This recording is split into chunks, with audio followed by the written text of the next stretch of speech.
வணக்கம் மாணவர்களே, என் பேர் ஜோதி. இன்றைக்கி நம்ம 5ஆம் வகுப்பில் ஒரு இலக்கண பகுதியை பார்க்க போகிறோம். இலக்கணம்னா இது ரொம்ப பயப்பட வேண்டியதில்லை. இது ஒரு சின்ன ஒரு சாதாரணமான நம்ம எல்லாருக்குமே தெரிஞ்ச நம்ம பயன்படுத்திக்கிட்டு இருக்க ஒரு விஷயத்தை பற்றி தான் நம்ம இன்றைக்கி கொஞ்சம் எலாபரேட்டாக பார்க்க போகிறோம். பாடத்துக்குள்ளே போகலாம் வாங்க. நம்ம இன்றைக்கி பார்க்க போகிற தலைப்பு மூவிட பெயர்கள். இங்கே 2 பேர் பேசிக்கிட்டு இருக்காங்க பாருங்கள். என்ன பேசுகிறாங்கன்னு பார்ப்போமா? ஒருத்தி பேர் மான்விழி, இன்னொருத்தி பேர் கலையரசி. மான்விழி பேசுகிறா, அடடே கலையரசியா, ஆளே அடையாளம் தெரியவில்லையே, இவ்வளவு நாளாக எங்கே இருந்தாய்? கலையரசி, நானும் கூட உன்னை பார்த்து நெடுநாளாகிவிட்டது. எங்கள் குடும்பத்துடன் மும்பையில் அல்லவா இருந்தோம். சென்ற வாரம்தான் என் தந்தைக்கு பணிமாற்றம் நம்ம ஊரிலேயே கிடைத்தது. மேற்கண்ட செய்தியை படித்தீர்களா? நீங்கள் எந்த அளவிற்கு புரிந்து கொண்டீர்கள் என்று பார்க்கலாமா? நீங்கள் படித்த செய்தி என்ன வடிவத்தில் உள்ளது? எந்த வடிவத்தில் மாறுந்து? உரையாடல் வடிவம். அதாவது 2 பேர் பேசிக்கிட்டு இருக்காங்க, அதுதான் உரையாடல் சொல்லுவோம் இல்லையா? அந்த உரையாடல் வடிவத்தில் இருக்குது. நீங்கள் படித்த பகுதியில் பேசுபவர் யார், கேட்பவர் யார்? யார் பேசுகிறா? பேசுபவர் இங்கே மணிமொழி கொடுத்துருக்காங்க, இல்லை மான்விழி தான் பேசுகிறவர். கேட்பவர் கலையரசி. இருவரும் என்ன பேசுகிறார்கள்? இருவரும் நெடுநாள் கழித்து ஒருவரை ஒருவர் பார்த்து கொள்வது குறித்து பேசுகின்றனர். சரியாக சொல்லிவிட்டீர்கள். ஆகவே நீங்கள் படித்த உரையாடலில் பேசுவோர், கேட்போர், பேசப்படும் பொருள் ஆகிய 3ம் அமைந்துள்ளன. இங்கு பேசுபவர் யார்? மான்விழி. அதனால் பேசுவோரை குறிக்கும் இடம் தன்மை.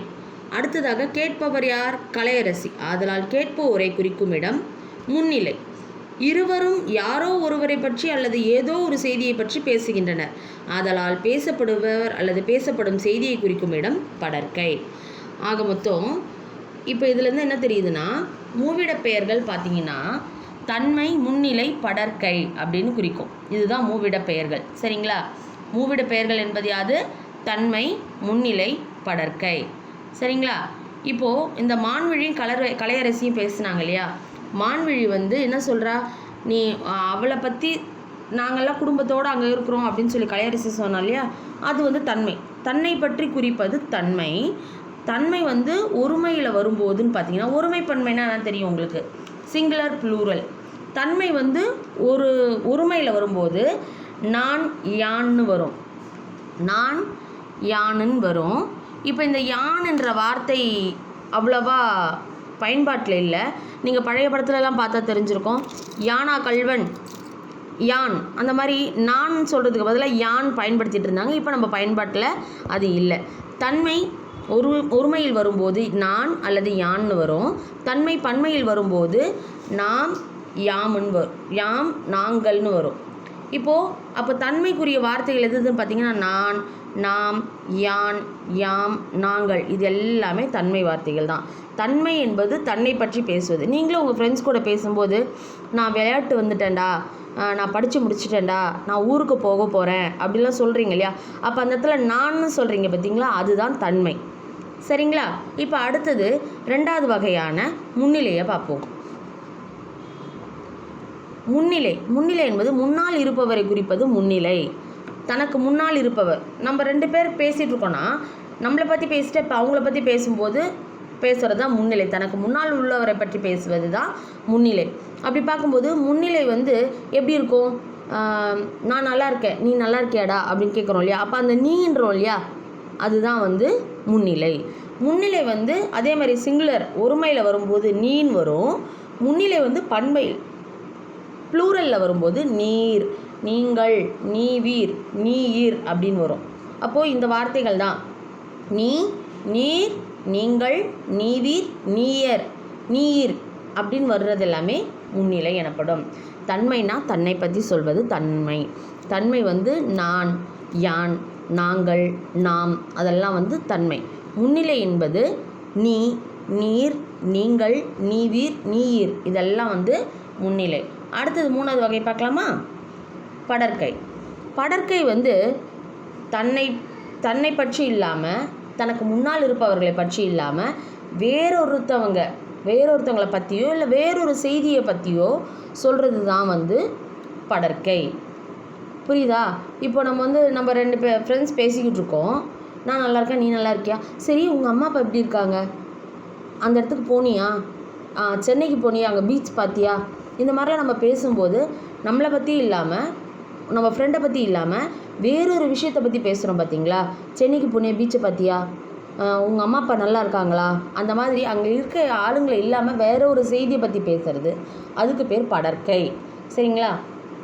தன்னையோ முன்னால் இருப்பவரையோ அல்லாது மற்றவரை குறிப்பது படர்க்கை. இதே மாதிரி படர்க்கையும் ஒருமை பன்மையில் வரும்போது எப்படி வரும் அப்படின்னு பார்த்தீங்கன்னா, படர்க்கை ஒருமையில் வரும்போது அவன், அவள், அதுன்னு வரும்.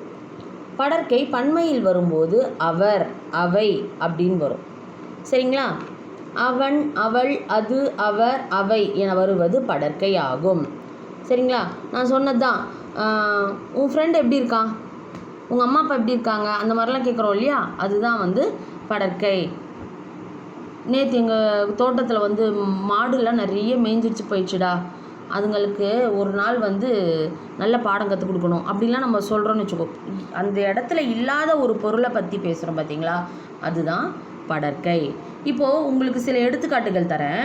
இப்போ நீங்கள் ஒர்க் ஷீட்டில் பார்த்தீங்கன்னா உங்களுக்கு வந்து கீழ்காணும் தொடரில் உள்ள முன்னிலை, தன்மை, படர்க்கை என வகைப்படுத்துகன்னு ஒரு இது பகுதி கொடுத்துருக்காங்கன்னு வச்சுங்க. அப்போ நீங்கள் என்ன பண்ணணும்னா, ஏதோ ஒரு வார்த்தைகள் சில எக்ஸாம்பிள் கொடுத்துருக்காங்க பாருங்கள். நிலன் கவிதை எழுதினான். இந்த இடத்துல நிலன் கவிதை எழுதினான். சரியா? நிலன் என்பது அந்த இடத்துல அந்த பையன் கிடையாது, யாரோ ஒருத்தவங்க. அந்த நிலன் அப்படின்பது படர்க்கை. அதனால் நீங்கள் எப்படி எழுதணும்னா, நிலன் படர்க்கை. அந்த வாக்கியத்திலேருந்து யாரை சொல்கிறாங்கன்றதை ஃபஸ்ட்டு புரிஞ்சுக்கணும். அவங்கள எழுதிட்டு அதுக்கப்புறமா அவங்க எந்த கேட்டகரியில் வராங்க, எந்த வகையில் வராங்க, தன்மை வகையில் வராங்களா, முன்னிலை வகையில் வராங்களா, படர்க்கை வகையில் வராங்களா பார்த்து அதை எழுதினோம். இப்போ நான் ஊருக்கு சென்றேன், இந்த வாக்கியத்தில் நான் என்பது மட்டும்தான் நம்ம எடுத்து எழுதணும். நான் என்பது என்னது, எதை குறிக்கும், தன்மையை குறிக்கும். சரிங்களா? அடுத்த வாக்கியத்தில் நீ எப்படி இருக்கிறாய், அப்போ இந்த தொடரில் நீ என்பது முன்னிலை. நீன்னு எழுதி முன்னிலைன்னு எழுதணும். சரிங்களா? இப்போ தன்மை, முன்னிலை, படர்க்கைனா என்னன்னு புரியும்னு நினைக்கிறேன். தன்மை என்பது தன்னை பற்றி குறிப்பது, முன்னிலை என்பது முன்னால் இருப்பவரை பற்றி குறிப்பது, படர்க்கை என்பது தன்னை பற்றியோ அல்லது தனக்கு முன்னால் இருப்பவரை பற்றியோ அல்லாது வேறொரு செய்தியையோ வேறொரு பொருளையோ வேறொரு நபரை பற்றியோ பேசுவது படர்க்கை எனப்படும். சரிங்களா? பாடம் புரிஞ்சிருக்கும்னு நினைக்கிற மாணவர்களே. நன்றி மாணவர்களே.